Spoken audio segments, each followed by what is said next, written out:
there everyone, it's me, Anna again, the Pinterest Pro here with Traveling Down the Pinterest Superhighway.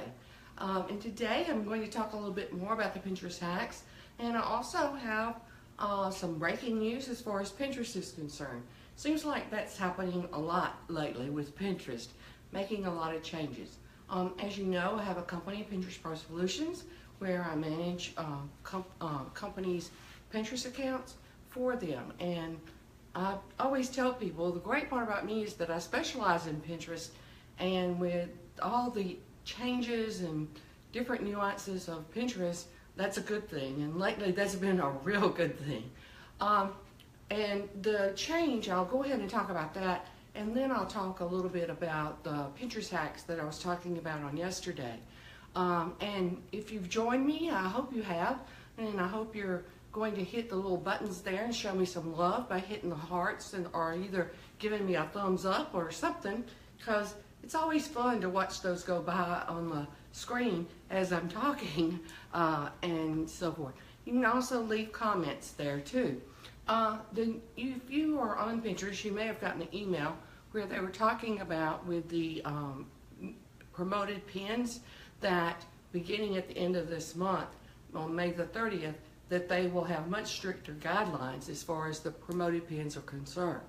And this goes right along with the fact that Pinterest is now advertising, and some of those new guidelines are that the images have to be very professional looking. They have to be clear and understandable. They can't be grainy looking, very neatly edited. They have to be authentic and very straightforward. And then also an aspirational aspect to it, and positive. In the guidelines, as I was reading this morning, they were talking about, the fact that on Pinterest, they don't want negative information being put out as far as the promoted pins. What this leads me to believe is what I've been talking about a lot, of how Pinterest is really making changes to make it more of a business environment. And I can't help with these new advertising guidelines, but think about the fact that their mantra over the past, say, 6 months has been that they are a catalog of ideas.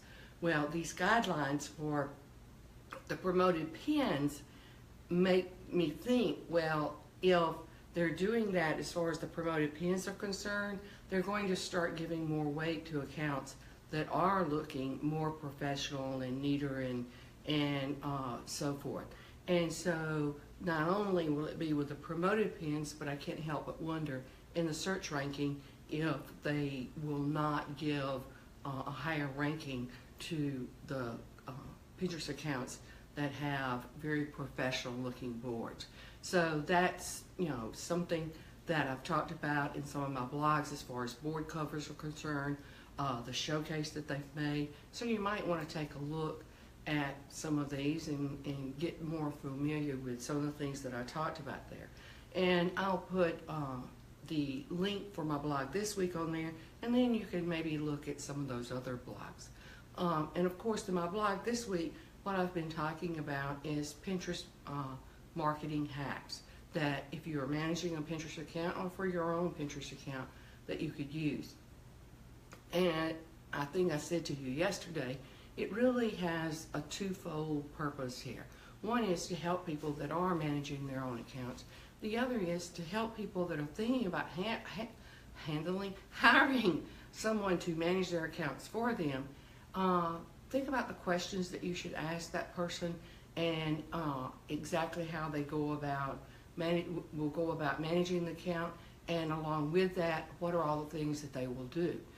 And along with that, think about how much time it does take for a person to really do a good job of managing the accounts. Yesterday, I talked a little bit, there goes some hearts. Thank you so much. Yesterday, I talked about the folders that I make with the names of the boards on them, and I start collecting images in those folders.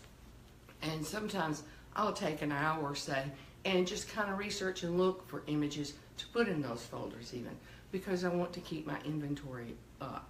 The other step in that process, and I talk about this in my blog this week, and I will have the link there underneath this Facebook Live for that blog, I talk about the fact that I also make a schedule for the week. And the reason that I do that is because a part of the search ranking is activity on all of your boards. So if you have a board that's receiving absolutely no activity, that is going to count against you. So what I did was I came up with the days of the week that I would post on each board or pin on each board. So for example, if it's Monday, and then I know that I'm going to pin on, say, the engagement ring board, the wedding band board, and the proposal board, say. Then on Tuesday, I won't pin on those boards. I will pin on the boards that I've assigned to Tuesday. And I do that for each day of the week. And then the next week, the same thing. That way, I'm ensuring that I am giving activity to all of the boards. And you see that schedule matches right up with those folders that I have. So it's, you know, a chain reaction for you. It's an assembly line, so to speak. You have your inventory in those folders, and then you can take that inventory, create the pins to post on the days that you have assigned to those particular topics. And so that helps to make sure not only that you're pinning to all the boards, but it also makes you much more efficient because you're not having to stop and think about, okay, what do I want to pin today?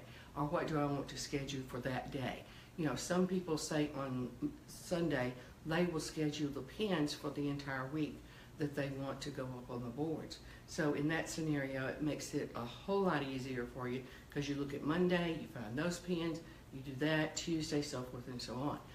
I have examples of this in my blog, so you might want to take a look at that to get more of a visual of what I am talking about here.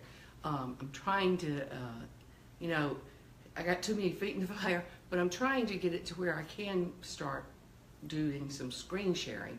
I had hoped to get that done this week. I'm not sure if I will, but that way I can start showing you some of the things that I'm talking about here on my Facebook Live. I again emphasize the fact that if you have questions, please post them here.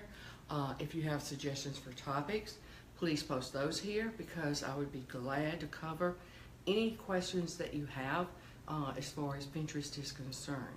Also remember that I have here on my Facebook page a button over there on the side where you can schedule for a 30-minute strategy session so that I can talk with you about some of the strategies that you might want to implement, and you know, basically also to talk about whether your company is a good fit for Pinterest or not.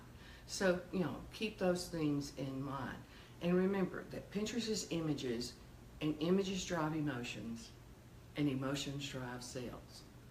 And that is why Pinterest is such an awesome platform for businesses to use in their marketing strategy. I hope all of you are having a great day. If you find my information helpful, please share it with other individuals. Share it on your personal page, your business page, because I would love for you to do that, because any information that I'm giving here, I would like to share with as many people as possible. And so this is Anna, and I'm going to sign off, and I will see you, remember, on Thursdays at 7 p.m. Eastern Time. So take care, and I'm traveling down the Pinterest Superhighway.